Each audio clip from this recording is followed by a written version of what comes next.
Audio on demand from Vision Christian Media. This is Bigger Questions with your host, Robert Martin.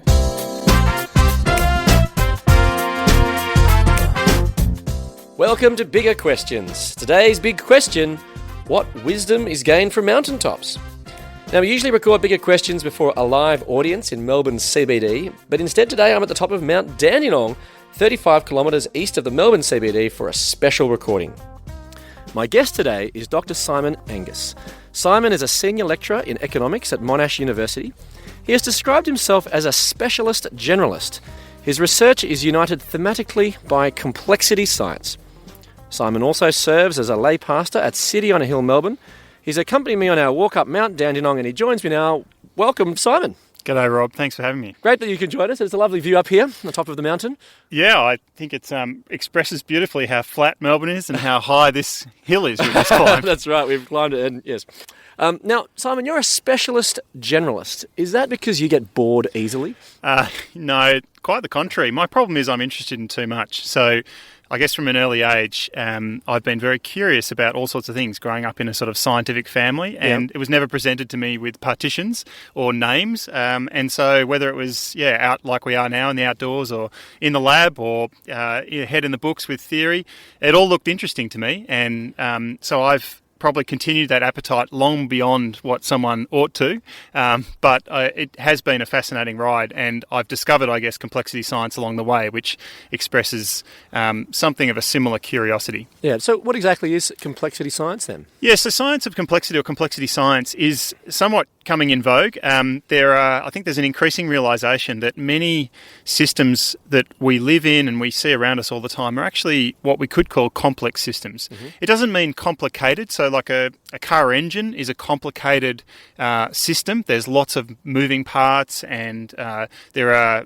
a certain degree of complicated skills needed to design and build one. But it's actually a very highly designed object, and it operates in a way that's quite well understood. You press the accelerator, you do certain things to it, and it does the same things 1,000 times over. A complex system, on the other hand, is complicated, but it's also complex in the sense that the interactions, the network of kind of connected interactions in the system are so vast and so intricate that it's not possible to do the same thing sort of 1,000 times over and get the same result. You might get a different result 1,000 times over. Mm-hmm. And so systems that are like this, you probably well know. So the economic system is a complex system. There's got lots of moving and interacting parts, and the networks or the interactions really matter.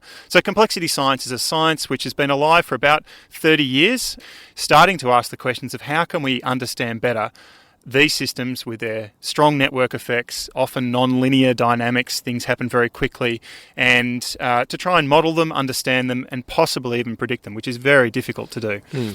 So what particularly excites you about complexity science? What excites me about it is that it's quite difficult, and difficult problems to scientists are quite interesting, of innately. And I think it also meshes with my kind of wonder for, and I think it's sort of a human wonder. If you ask most people what they like about music or artwork, typically it's not that it's simple. There's a simplicity and a beauty perhaps, but there's also a complexity to it. The complexity expresses something that's deep or profound. And in a similar way, I think complex systems have that allure that at one end I can look at it and sort of get a feel for it. Maybe there are simple processes which drive it, but the sort of self-organisation and the complexity of its dynamics is lovely, interesting, beguiling, and it seems an object worthy of study. Now, Simon, we've been walking up a mountain today. What do you enjoy about a mountain walk? Lots of things. It's not at the office. It's getting outside. It's engaging with nature. It's fresh air. But also, I do a lot of endurance sport, trail running, cycling, and so on. The longer, the better. Sometimes multi-day. And so getting out, getting the pulse up, moving around, getting air in your lungs, I enjoy it. It's a great break. So would you classify walking up a mountain as a complex activity, do you think, or is it just a bit straightforward? If you do it in a large group of people, like in the Tour de France, I think it's complex. If you do it as we are, just a few people coming up a mountain today, it's a relatively simple pleasure. Okay, very good. Now, here at the top of the mountain, overlooking at Melbourne, now, do you think there's something special or significant about mountaintops? I think so. I think we do like perspective, us humans, and I think we often talk about being in the valley or in the depths when it's a difficult time, a dark time perhaps, and our head coming up, fresh air, these sorts of things. We've got language and sort of cultural metaphors for what it means to come up higher and to see. And like the view today, we can see all of the city of Melbourne, we can see its suburbs, we can see the bay, we can see the other mountains on the other side. It's very difficult to come up here and not be struck by the new perspective it brings, it somehow makes the granularity of life more understandable. And so I think there is something special about the perspective that mountains bring. There's also the kind of hard work of climbing up them, which I think adds their own sense of, sometimes we get ideas and so on when we're working hard, but I think it's this perspective that I think mountains really bring, and the idea that we're a little higher, a little further away, a little more distant, we can reframe the world in a different way. I suppose we could almost appreciate the complexity of the city from up here. You can see different elements of the city that all function together, but you can see it now. By coming higher, you can actually gain that perspective. Indeed, and we're all Google people now. I think that's the beauty that you could spend. And I know people who actually spend hours just looking at Google Earth, Google Maps, just for the perspective. It's fascinating, and I think in a similar way, while we've done it probably a bit more honestly, climbing the mountain, we do love it. And I think exactly right. We can see the complexity of Melbourne laid out. Now, as part of your complex life, you describe yourself as a scientist. Science is part of your complexity. So do you like science? Yeah, I love it. Yeah. I think there's lots of reasons why I like it, but probably principally I discovered relatively recently, I was reflecting on this question myself for my own means. I was thinking, why is it that I enjoy science? It's because I think I like exploring and adventuring in the real world, and I realised that science, when we're kind of exploring and investigating knowledge and trying to come up with new knowledge, so to speak, we realise that actually it's kind of like once you know something in science, it usually leads to a whole bunch of new questions. It's unlike, therefore, climbing mountains or getting to some point in space, the sort of the National Geographic expedition to go and get to the South Pole or climb some mountain. Once you've got there, as heroic and wonderful as that is, you've made it. It's done. Yeah. Whereas in science, actually, that exploration, that adventure never ends. We sort of believe that human knowledge or the knowledge that's in the world is never ending, is infinite, if you like. And so there is no end. There's no final point. There's no finish line to the scientific project. And whilst in one sense that can feel a bit demoralising, like my work will never be done, in another sense that's tremendously exciting. It's as if you're in a world that's been created without limits, this mental world, this knowledge scape, and that's very exciting. And more than that, these discoveries, typically we're in the business because we're trying to learn things which will improve not only understanding of ourselves, but improve the lives of others. And I suppose it also keeps scientific academic journals alive as well, doesn't it? There's always stuff to be published. There is, in fact, there is probably too many journals in the world. And I think you need to know, Rob, that the median, that is the kind of, I lay out all the papers ever written, I get the kind of one that's in the middle in terms of number of times it's actually been cited by another paper. The median citation of a scientific paper is 0. Okay. So there's a heck of a lot of science which is known to the author and no one else, I'm afraid. We try to publish at the other end of the distribution. Sure. Okay. Yeah. Well, that's probably one of the goals of science, is actually people reading your science, understanding it. But so there's similarities, and also differences, I suppose, between climbing a mountain and the scientific endeavour. It's a walk, but it's unlike climbing a mountain. We can actually get to the top, but with science, it never ends. Yeah, that's right. Yeah. Now, Simon, you've talked a little bit about your life as a scientist, yet you're also the lay pastor of a church. So what convinced you to become a Christian believer? Yeah, it's a good question. I don't have a partitioned brain. As I've said before, I don't see myself as the Christian part and the science part. I think that's deeply unhelpful. I actually considered myself a Christian probably growing up. I was in a God-fearing household. But I got to university. I actually went to in Sydney to the University of New South Wales, and I got to meet some Christians who were actually reading their Bibles, which was unusual for me, and we kept talking about this guy Jesus, and he hadn't figured largely in my upbringing, and I worked out fairly quickly that I wasn't one of the people who followed Jesus, and so I spent probably a few years quite away from Christianity, and I was the guy at university who asked lots of questions of the Christians and other religions, and I was reading a lot of other literary theory and others, and I was probably not a very nice chap to talk to, but I was spending my time basically trying to make life difficult for believers of any type.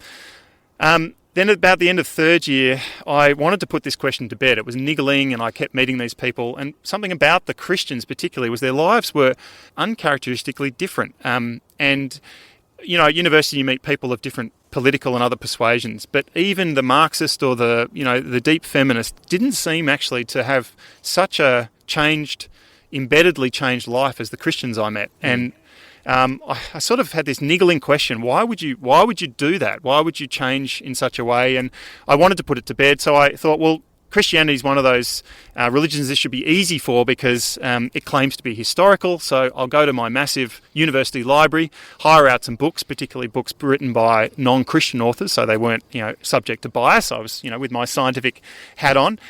And I read a bunch of texts over one summer, and I had a list of questions actually, which started with, was Jesus even a real historical figure? Yep. I settled that one fairly quickly in the affirmative. Yep. And I moved through to can we believe and trust the histories about him in the Gospels, and then did he really die? It actually seems important to the Christian story that he died a real death. Yep. And then obviously, did he come back to life? And at the end, I remember quite clearly one night in my kind of dorm room at college with, a stack of books next to me, and I'd spent this time thinking and reflecting about it and processing, and it was a very private thing. I hadn't told any of these people that I'd been talking to about this journey. Yeah. I came to this sort of quite difficult and uncomfortable realisation that the explanation that Jesus rose from the dead by the power of God was the most reasonable explanation for the Jesus event, what had happened then. It's clear many historians acknowledge something special happened. What exactly and why is kind of a debate. But I thought, no, the biblical account, the gospel account, and then what happened in the lives after, and it all coheres with this theory that actually this was a special death and a very special resurrection, and it did actually happen in history. And from then it was almost like a light going on in history, in biblical history, that's one thing I knew, and that light started shining out through both forward and backwards in the Bible as I thought, well, that kind of validates and makes everything else true, because if I'm going to believe that God raised a king from the dead, a future king of a new heavens and new earth, well then I've got a fairly, there's not much that this God cannot do, and in fact that makes sense of everything else he promised and said in the rest of the Bible. And so then I felt, unlike all the rest of my studies, a real baby in this area, and I kind of put myself into all sorts of training and teaching and study about the Bible and about Christianity, because I then just had this enormous thirst for a whole new area of knowledge, and my curiosity again was piqued, and I must say that as I've kept growing and understanding Christianity, Christianity is not the question you resolve once. It's a kind of a question you resolve many times of many days. Am I still walking with Jesus? Is it still the way the fork in the road is presented many times over? I've continued to choose Jesus, and that for me makes complete sense of not only what happened to him, but also increasingly I see such a coherence in how it explains even how and why we do science. And I think for me, it adds up. It makes sense and it's coherent. And in science, that's the kind of theory we love: is one that's coherent, has explanatory power, and works in sort of a deeply satisfying way to slake our curiosity. So you find it satisfying? Yeah, I do. I think, in fact, more than that, I would say that the challenge is actually for atheist scientists to come up with a reason why science even works. I find Christianity satisfying personally, from a sense that it gives a centre to my life and a truth which centres all that I do. And someone once described me as someone who likes things from the ground up to be true, and that's true. I generally go back to first principles and like everything to kind of add up. And Christianity, I feel like, gives that cosmic foundation, which from then I can build my understanding of basically everything. And as a scientist, it provides a reason why I think the world has got, for starters, knowledge in it, and why, as knowing beings, science is even possible. And so there's a coherence to actually why, if we've got a God who has got knowledge in him and he's made a world infused with knowledge, and this is what the Bible tells us, and he's made people with sort of special qualities who are knowing beings, who kind of, there's a matching between the way they know, the tools they have, and the knowledge that's in the world. These are all the elements, actually, that science needs to the program to actually work. If you don't have these elements in the world and you have no reason for that, all you can really fall back on as a scientist is, well, my methodology of knowledge discovery, it's worked yesterday, and so I hope it will work tomorrow. It's not almost kind of a blind faith. Well, it is, and it's not terribly satisfying. And I think when scrutinised, for better or worse, not many scientists scrutinise that. And I think there's lots of temptations to actually build some sort of edifice on top of that, which pushes you away from an explanation with God. But I think when scrutinised, that question will lead many scientists, and has, we know, to a God-powered universe. Well, but although it's fairly common to believe that science and belief in God are actually in opposition. For example, well-known scientist and atheist Richard Dawkins says that he's hostile to religion because he claims it subverts science and teaches us not to change our minds and saps the intellect. Though you disagree? Yeah, I do. Richard Dawkins, I respect him deeply as a biologist, and I've read his books and so on. As a proponent of religion and so on, his own atheist scientific friends, there are some who really, I guess, wish he would spend more time thinking about and reflecting on the religions that he speaks of, and I think I'd probably be in that camp. It's dissatisfying in terms of our knowledge to set them up in opposition, and instead we should respect and love science for what it can do and the power of it, but acknowledge the limitations. And I think that's where Richard and others would do well to consider and to learn from what has been a wonderful journey of knowledge discovery through other means and revelation and others and so on, and actually try to think clearly about a spiritual realm, if there is one. So you don't think that religion teaches us to be content with ignorance? No, I don't. There may be religions for that's true, that there's the kind of don't ask religion. Christianity is not one of them. But that was your experience as well, I suppose. You asked lots of questions. Correct. And I think Christianity actually, as I've described, promotes and pushes and speaks to a God-powered universe with, knowing agents. And if you actually look at the history and philosophy of science, it's Christians and others, people of faith, but Christians have largely been people who have established universities, at least in the Western tradition and so on, because they are God-fearing, religious people, spiritual people, because they want and they see and understand a world infused with truth. And that's a world worthy and wonderful to know. And they know that by understanding that world more and better, they might be able to love others in a way that is fitting and right. And I think if anything, my faith exhorts me to use my skills and talents that God has made me with to explore more in this world for His glory and for the love and good of mankind. As part of Bigger Questions, we also reflect on the Bible. And today we're reflecting on mountains because we're sitting on top of one. Now, for those who might not be so aware with the contents of the Bible, there are a number of significant mountaintop moments in the Bible, aren't there, Simon? Yeah, that's right. In fact, I think if you searched mountain in the Bible, you'd get a lot of hits. Over 300. I did that. Of course you did, Rob. So there's a theme going throughout the Bible, going to the top of the mountain to receive wisdom. So Moses received the 10 Commandments on the top of a mountain, and Jesus delivered his most famous sermon on the Mount. Do you think this is significant? Yeah, I think so. I think similar to the discussion we had earlier about the perspective of mountains, there's a sense in which God contends with His people at the high points. I mean, clearly He contends with them in the low points as well. But where there is truth being revealed, where He makes His voice known and so on, there's often a mountain involved. And if you look at the history of Israel and so God's people and so on, the calling of God's people and their life, and then expressed through Jesus and so on, we see actually mountains played very heavily. So there's something significant there that God's probably trying to tell us, that mountains are important. It's not His only place, but it's one of the key places where He does contend and communicate with His people. But isn't it a bit primitive, though? Going to the top of a mountain to receive wisdom or truth, it reeks a little bit of mountain gods. Wouldn't it be appropriate? Might have been appropriate in the Bronze Age, perhaps, but not in the modern age? Yeah, it's interesting. Yes, perhaps, but I think if you speak to most people about where they seek wisdom today or where they go for solace, mountains is going to come up quite often. We often, if we think about retreats or, for detox or yoga or, mindfulness, which is very common these days, people need to actually get out of that city over there and take a deep breath.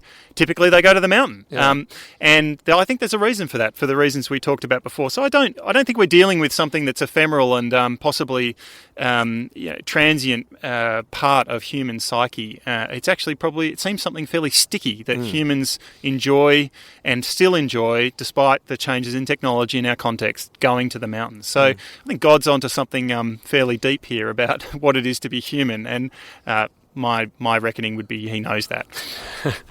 Now, the particular part of the Bible we're reflecting on today comes from the Gospel of Mark, one of the 4 biographies of Jesus' life that we have.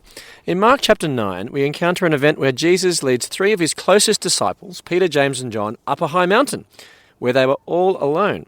There he was transfigured before them. His clothes became dazzling white, whiter than anyone in the world could bleach them.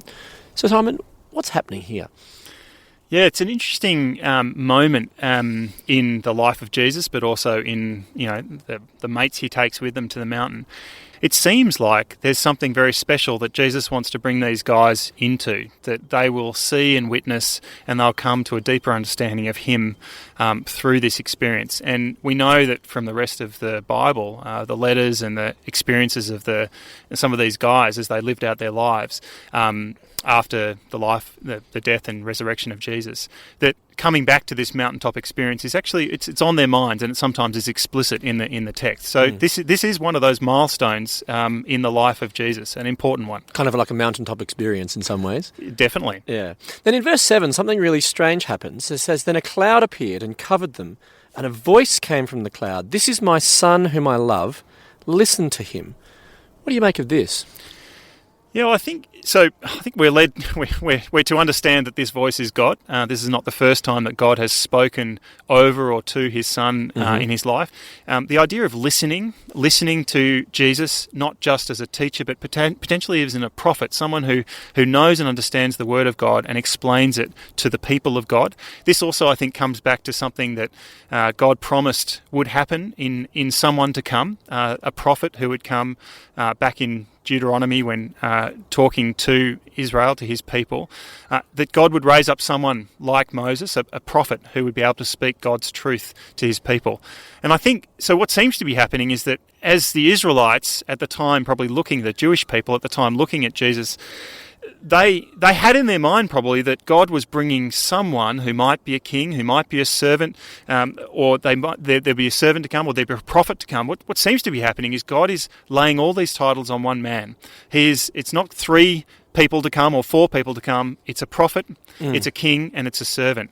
They're all in the one person. And I think God in this particular passage is actually explaining and showing to these other friends of Jesus, this is the prophet. Not only is he the king, the suffering servant, but he is also the prophet. All of these things come true in him. They find their yes in Jesus. And when he speaks my truth. When he lives my truth. And that's why you should listen to him. And exactly, that's why you should listen to him. So what difference has listening to Jesus made in your life? As someone who lived my life in the pursuit of truth in a very real way, I mean, my life... my family was very scientific, many PhDs. My father had very many publications, and as do my sister and brother. But people even read them. Yes. They have. He's made important contributions, as my brother and sister have as well. There wasn't really it wasn't that there was no other option for me, but personally I decided there was no other option than to do this truth thing, this pursuit of knowledge thing, because it was just, I don't know, it's part of our DNA. It was just something I was interested in. Listening to Jesus actually, it completes and puts to rest an uneasiness that I guess I'd always carried with me, which was I felt like I knew a lot about various things, and I was curious about them. I had explanations and understood the model and the method and the theory for many things, many natural phenomena in our world. But the whole spiritual realm, the God part, the kind of mystical, sideshow that seemed to be this whole thing, it seemed to keep coming up, and not just externally, but in my own life. I reflecting on my own experiences, my emotions, the way kind of I self-reflected on things, what happened to me. I guess I carried with me, and as I think all people do, a sort of an uneasiness, a restlessness about what it all means at the deep down. What's really down deep in the truth of the world, and I think that sort of inner curiosity when I started really listening to Jesus. And this is not just my experience, this is a very common experience. The simple act of opening up a Bible, even to Mark, it's actually my favourite gospel, starting at the start and reading it through, people tend to be changed. There seems to be something special about these words, and Jesus' words particularly seem comforting, and listening to him seems to put to rest and at ease that restlessness that we've carried with us. And so in a very deep sense, I feel like listening to Jesus is not optional for me. It's an important part of actually being Simon, and having a sense of not only direction but peace about my world and how I act and interact with it. It's a lens through which I understand everything. So we should listen to Jesus. But so what kind of wisdom is being brought here then? Well, I think it's specifically to the friends Jesus brings with him. It's the wisdom that you may not have yet completed your picture of who this Jesus is. And to be honest, Jesus doesn't often explain very clearly at this point who he is and his mission. He's a bit coy about that. There seems an intentionality to him wanting to withhold that message, because I think he's concerned actually that people will get immediately the penny will drop. They'll think that he's the king, and they'll think, oh, well, that obviously means he's going to bring a revolution with force and power. And I think he's concerned about that. He knows that his way is actually to go to the cross. But that being said, I think it is important for him in his ministry and for these people to know that once again, this is God the Father expressing something very special and important about his son Jesus, that he really is someone to listen to. He does have the truth of God. And what's really quite amazing is that we as if we weren't at the mountain, but we can go to the mountain as if we were there, because we have the writers, the biographers, if you like, of Jesus' life were at the mountain. And, so we can get access to this truth. We can indeed listen to Jesus as we understand his word and his truth, which means effectively listening to God. Let me leave you with the Bible's answer to the big question, what wisdom is gained from mountaintops? From Mark chapter 9.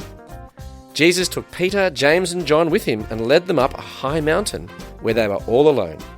There he was transfigured before them. Then a cloud appeared and covered them, and a voice came from the cloud, "This is my son whom I love. Listen to him." I look forward to you joining us next time for bigger questions. Thanks to our guest today, Dr. Simon Angus. Thanks, Rob.